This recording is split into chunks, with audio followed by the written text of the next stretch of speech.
Hi, everybody. Hey. What's up? Wow. So right before the screening, I actually heard Jen just came from the Sitges Film Festival in Sitges, Spain, about 30 miles south of Barcelona. It's the Cannes of genre film festivals. And I heard that this film just deservedly won an award at Sitges for a performance in the film, and that would be... It won the jury award for film, and it won the Best Actor award for Vincent D'Onofrio. Yes! Yes, awesome! Yes. Very nice. Did you both create that character together? I mean, obviously it was based on someone else's script. Well, the character, to be really specific, the script was given to me. It was called Chained at the time, and its similarity to this movie is in that the killer drove a taxi, kidnapped a boy and his mother, killed the mom, and kept the boy. The rest of it, I thought it was beautifully written, but it was, for lack of a better word, torture porn. There were detectives following the killer the whole time, and the killer's name was the Dicer, and he removed pieces of women's bodies and let them die slowly in the house, and hurt the boy very badly. That didn't interest me. When they asked me what I would do instead, I said, well, I'd figure out why this guy was doing this and deal with the relationship between he and the child. So what Bob was sort of a creation of mine, just about a big little boy, and Vincent has this ability to just become what he chooses to become. And so we talked a lot about, I wanted Bob to be, his body was so heavy on him that you could feel it, and that his belly represented the top of the head of the child he still was inside, who was so damaged. And so, and I also said, you know, he's not a stupid guy, Bob. He's just been hit in the head a lot. So words are really, they have to come out of his, he's got to work at that. So Vincent, bless his heart, because we made this for $700 grand in 15 days, had his dentist make him a mouthpiece, so that he had to really work hard to get the words out. Did Vincent gain weight for this role? Because I've seen him thinner in other movies. He has been thinner, but he did not gain weight for this. I told him not to lose it. You know, maybe it's just my own brain, but I find him both terrifying and a bit sexy in this. Did you see him in The Whole Wide World? Oh, yeah. Yeah. Yeah. Have you guys seen that movie? Oh, yeah. Okay. Oh, yeah. Yeah, in Ireland. Yeah, I mean, this really, I mean, it seems that someone like him is going to choose to be in a film. You know, Oh, yeah. You know, and it would also seem that he would do quite a bit to create this character, you know, and you would work with him, and I mean, he can't see himself doing this, but I mean, this, to me, from what I know of your films and your other work, this Bob seems like something that was born from both of you. Yeah, no, I think we had a good time doing it, too. I'm a big believer that the best kind of work is conversational. I don't like rehearsals. I think it sort of kills things. I think the first time we see it should be when the camera's rolling. So I tend to roll through rehearsals, which I don't keep a secret. I let everybody know that. Because there's preciousness in that. So what we do is have a conversation about it, and I like to discuss with the actors maybe what they were doing a week before the scene and what they're going to do afterwards, which tends to inform each moment. When did he become involved, and were there any other actors you would consider to portray this character? You know, I've worked with Bill Pullman before and had considered him, but there was something about Vincent always, and I sent it to Vincent's manager, and he called the next morning, having read it, and said, let's make a movie. So it was probably the easiest casting I've ever done, and I'm really thrilled. I mean, it was you know, Vincent fucking D'Onofrio. Yeah. Yeah, at least there's a little bit of a bridge between Boxing Helena and this film as far as people obsessed with other people, wanting to keep other people around, wanting to You know, yeah, someone said to me the other day, you sure seem, you know, even surveillance has this sense of claustrophobia or a sense of being captured. And I don't think I'm into that as much as I am into what characters and people are forced to do if they can't just leave a room or just leave an environment. It tends to force them to make different choices, which I find a little more fascinating to watch. And I have a very happy, giggly, joyful life for which I'm very grateful, so I tend to make things that aren't anything like my life. Yeah. You know, so it's I guess there's some similarities, but I guess that if the theme is that at all, it's because it's opposite of where I live. I also like how you take a subject, you know, it's called chain, and you're like, oh, we know where this is going to go, whatever. And you do something so different with it. Usually people take the Stockholm Syndrome, you know, approach to a film like this, and then the captive becomes a love partner. And I mean, Rabbit just completely stays on his own throughout the entire film. He does not fall in love with the man. And it almost seems that way, you know, when he's got the knife, it almost seems like he's petting him for, but he never went that way.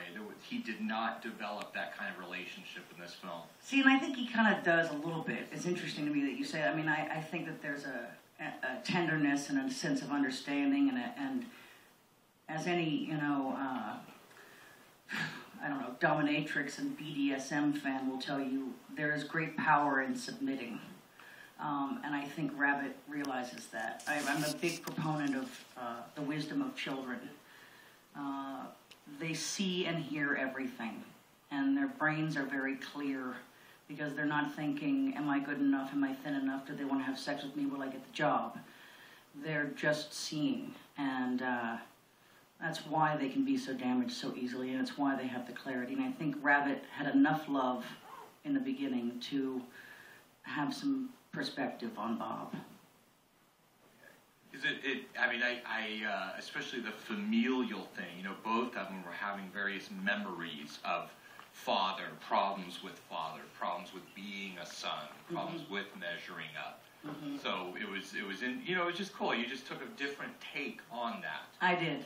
Yeah. and I mean, really in surveillance too, you don't know who anybody is in that movie. It takes quite a while to really figure out who is who, you know. And sort of like a good dinner party. Yeah, surveillance. Have we seen I've surveillance? been to a good dinner party.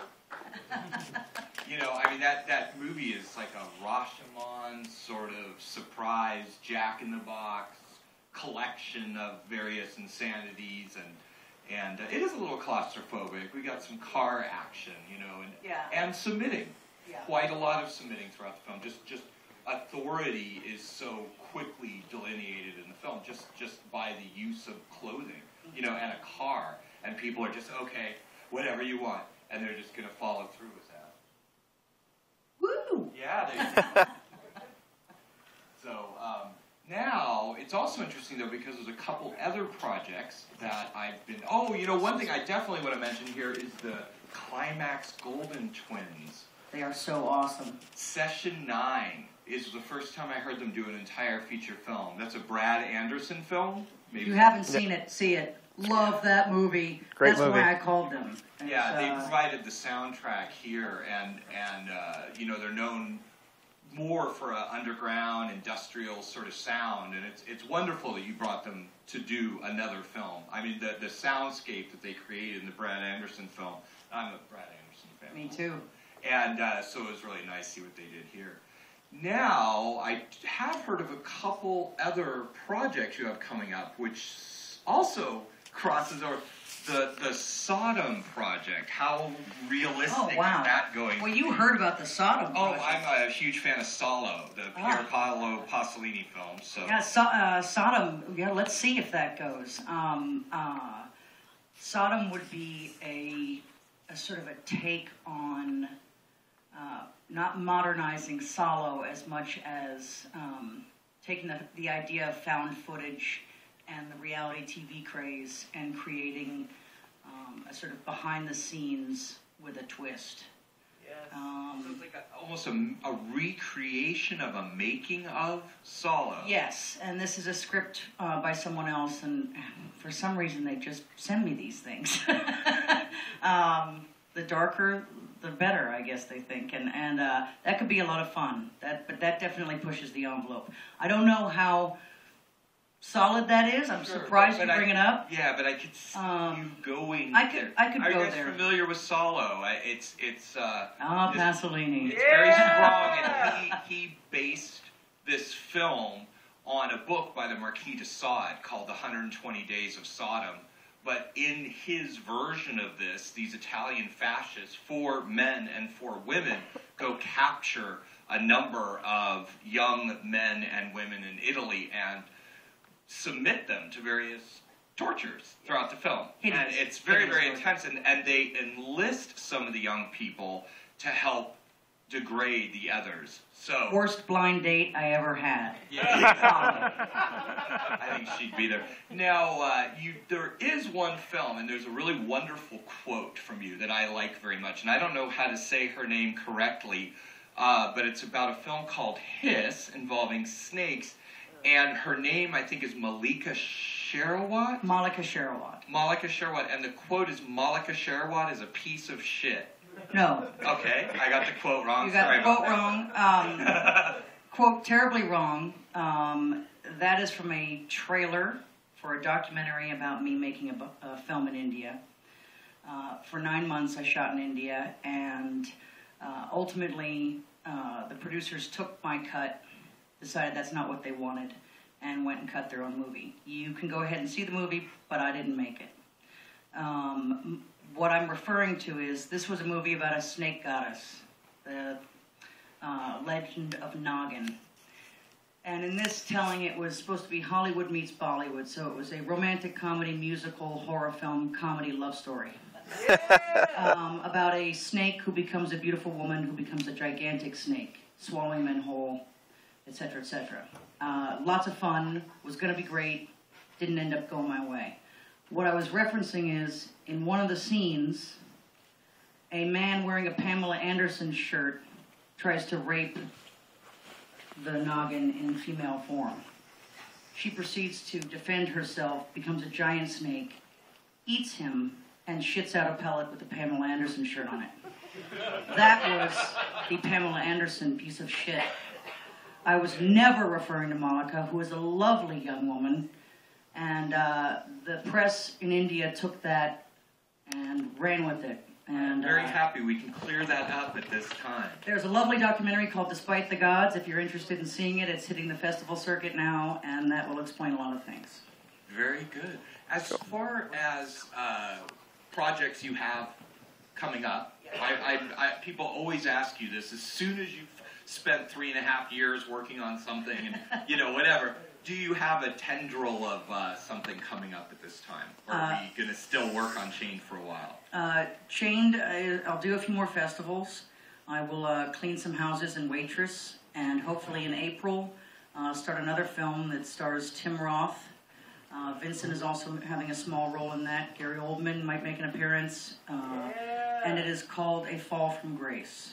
And that is a detective who is essentially eating himself alive because he can't figure something out. Story. Very cool. Now, anybody in the audience have any questions for Ms. Lynch? Here, we got a hand right here. Go ahead, sir. I was interested in your cinematography, the glaring lights. Looks like you overamped the lights, and of course, the production design is rather drab. Yes. A lot of shadows in there, and I assume, it was just lovely, to see that. Any comments on how you approached it? Yes, one thing, and bless Curtis's heart, this is not a criticism. It looked a little dark in here to me. It shouldn't be much brighter than that, but you should be able to see everyone's face at all times. And there were a few times I lost faces, so I apologize for that. It's nobody's fault. It's the way of the world. What I was looking for is essentially home gone wrong.